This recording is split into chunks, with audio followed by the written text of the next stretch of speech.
Hello children, good morning, namaskar. You are welcome to Jnanodaya Basic Knowledge for Science classes in the lesson of 8 जंतुओं की संरचना एवं कार्य. I am present for part 30 in the lesson of 8. तो चलिए class 6 के lesson 8 में जंतुओं की संरचना एवं कार्य में हम पढ़ने जा रहे हैं कि मनुष्य के पाचन क्रिया का संक्षेप में व्याख्या करें. वैसे इसकी बहुत बृहद व्याख्या है, बृहद व्याख्या 7 में है, इसलिए थोड़ा सा संक्षेप में करके इसको दिया गया है कि उतना जानिए फिर आगे 7 में भी जानिए, लेकिन कोई अंतर नहीं है, सब लिख दिए हैं शॉर्ट करके. तो कैसे मनुष्य के पाचन क्रिया का मतलब मनुष्य में जो हम खाते हैं, मनुष्य खाता है, जैसे हम हैं चाहे आप हैं, तो कैसे पचता है शरीर में, वो कैसे पचकर बाहर कुछ अवशिष्ट पदार्थ के रूप में निकलता है. ठीक है, इसका कहाँ कहाँ क्या होता है. तो सबसे पहले भोजन सर्वप्रथम मुख से मुखागुहा. सबसे पहले मुख में खाते हैं, ये मुख हो गया. मुख के सब यहाँ आकर जब इसमें चबाते हैं तो ये मुखागुहा हो गया. ठीक है, मुखागुहा तथा ग्रास नली से होते हैं. उसके बाद हम घोटते हैं ना. yes, ये जो नली है पूरी हमारी, ये क्या है? ग्रास नली. ठीक है ना, ग्रास नली. ग्रास नली से होते हुए अमाशय में पहुंचता है. देखो ग्रास नली के बाद ये अमाशय हो गया बगल में, अमाशय में पहुंचता है. उसके बाद छोटी आंत, जहां पर इसकी तोड़ाई करके मिश्रित रूप से गीला करके बड़ी आंत में भेजा जाता है. अमाशय के बाद छोटी आंत में जाता है. छोटी आंत में इसको मिक्स कर दिया जाता है, इन्हें तोड़ मड़ोड़ कुटाई पिसाई करके एकदम गीला कर दिया जाता है, माने एकदम घुलने योग्य हो जाए. ठीक है, जब ये घुलता है तो देखिए जहाँ छोटी आंत, यहाँ पर इसकी तोड़ाई करके मिश्रित रूप में गीला होकर बड़ी आंत में, अब पूरा गीला हो जाता है. इसके बाद ये पहुँचता है बड़ी आंत. देख रहे हो ना इसमें, तो बड़ी आंत में पहुँचता है तो वहाँ तमाम मशीन लगे हुए हैं. भगवान ने मशीन बनाया है छोटे छोटे, उसमें क्लोम टाइप के. वही सब क्या कर, जैसे ये सब बना हुआ है, देख रहे हैं ना, इसमें छोटे छोटे ये जो बाहर निकले हुए हैं, यही उसके अवशिष्ट पदार्थ, प्रोटीन को, वसा को, कार्बोहाइड्रेट को सब खींचते हैं उसमें से. जितनी शक्तियाँ एनर्जियाँ हैं, जैसे देखो यहाँ बना हुआ है एक कोलन, देख रहे हो ना, यही सब खींचता है अंदर से. तो इसमें जब गीला होकर पहुँचता है तो वहाँ से अवशोषित किया जाता है. और क्या क्या अवशोषित किया जाता है?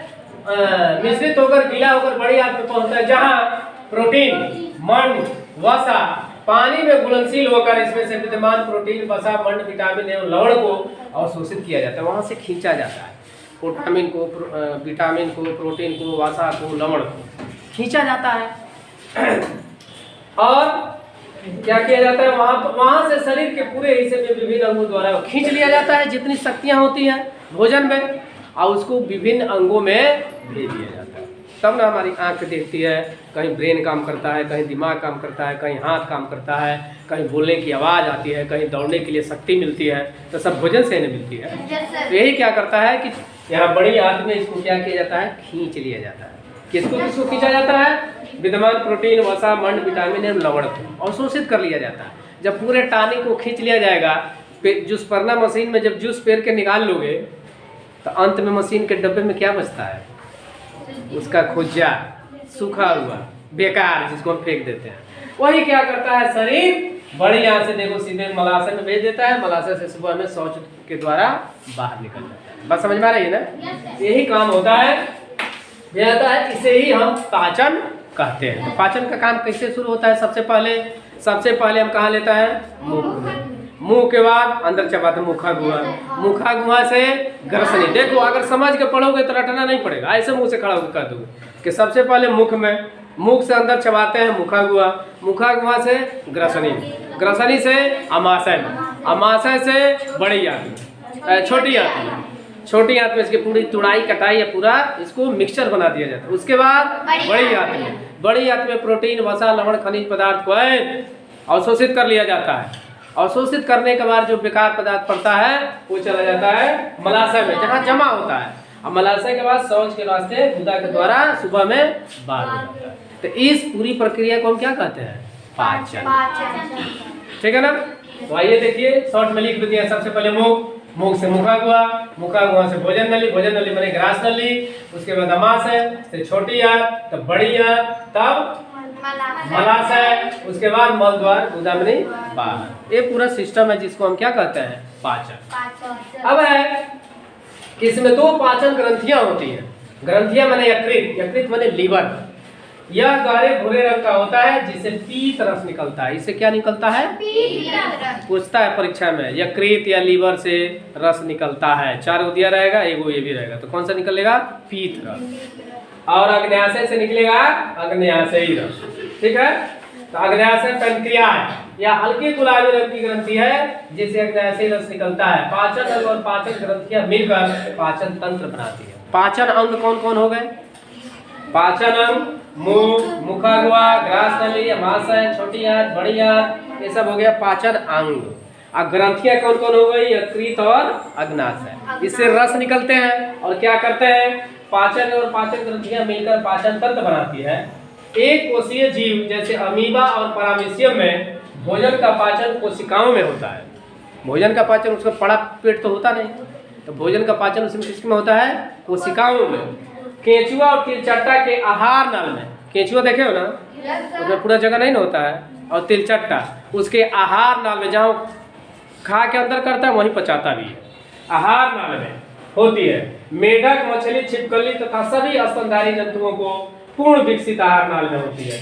मछली में, और स्तनधारी मतलब क्या, स्तनधारी मतलब क्या होता है, जो अपने बच्चे को दूध पिलाती है। जैसे हम लोग भी स्तनधारी हैं, गाय, बकरी, भैंस जो भी है, सभी लोग आहार नाल में अपने भोजन का पाचन करते हैं। तो समझ में आया कि पाचन किसे कहते हैं, पाचन में कौन कौन अंग होते हैं और ग्रंथियां कितनी होती हैं, 2। कौन कौन, यकृत और अग्न्याशय। अब समझिए होता क्या है, जब हम भोजन यहाँ पहुँचता है अमाशय में, तो अमाशय में पहुँचेगा तो सड़ना शुरू कर जी, तो सड़ेगा तो गंध देगा, महकेगा, तबीयत खराब हो जाएगी। तो उससे बचने के लिए क्या होता है, यह जो हमारा यकृत है से जो पित्ताशय निकलता है, या एक रस छोड़ता है और पूरे भोजन को एक लेयर में बना लेता है।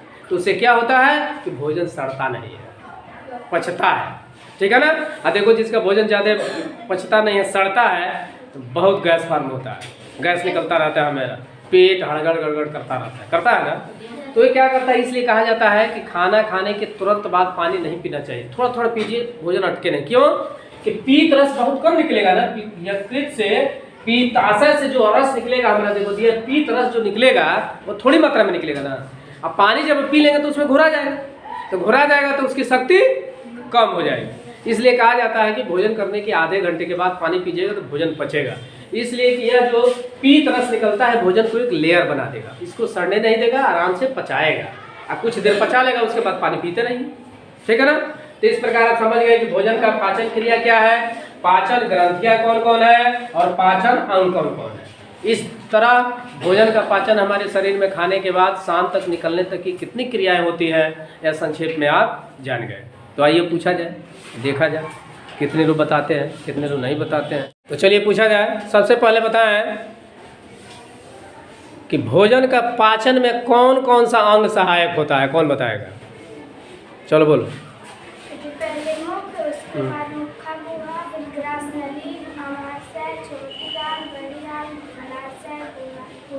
चलो बैठो। ग्रंथियां कौन कौन है जो भोजन को पचने में मदद करती हैं। हाँ कितनी हैं? 2 हैं। कौन कौन? यकृत और अग्न्याशय। हाँ चलो बैठो। यकृत से यानी लीवर से कौन सा गैस, कौन सा रस निकलता है? हाँ पित्त रस। और अग्न्याशय से, अग्न्याशय से कौन सा रस निकलता है? हाँ अग्न्याशयी रस लिखा हुआ है। अच्छा पित्त रस का काम क्या है, भोजन को पचाने में कैसे मदद करता है, बोलो। भोजन को स्वस्थ रखता है। हाँ स्वस्थ रखता है, हाँ माने सड़ने से बचाता है। और भोजन करने के कितने देर के बाद पानी पीना चाहिए? क्यों, कोई बताएगा? हाँ क्योंकि पित्त रस थोड़ा ही निकलता है, उसमें पानी पिएंगे तो कम हो जाएगा। हाँ, उसका पावर कम हो जाएगा, पानी में घुल जाएगा, इसलिए आधे घंटे के बाद पानी पीना चाहिए। चलिए धन्यवाद, जो लोग बताए उनको भी धन्यवाद, नहीं बताए उनको भी धन्यवाद। इस प्रकार आप मनुष्य में भोजन करने के बाद पाचन क्रिया कैसी होती है और पाचन क्रिया में कौन कौन से अंग मदद करते हैं और कौन कौन सी ग्रंथियां मदद करती हैं और किस ग्रंथि से कौन सा रस निकलता है, आपको बहुत ही ईजी रूप में बताया गया। तो आइए, इस प्रकार हमको उम्मीद है कि हम मनुष्य में पाचन क्रिया समझ में आ गया होगा। यदि समझ में आता है, अच्छा लगता है, तो मेरे चैनल, आपके चैनल, यूट्यूब चैनल को सब्सक्राइब करेंगे, वीडियो को लाइक करेंगे, अपने मोबाइल से दूसरे पर शेयर करेंगे कि और लोग भी इस वीडियो का घर बैठे आनंद ले सकें। अब मैं मिलता हूँ नेक्स्ट वीडियो में, तब तक के लिए thank you for watching video. Tata, okay, नमस्कार।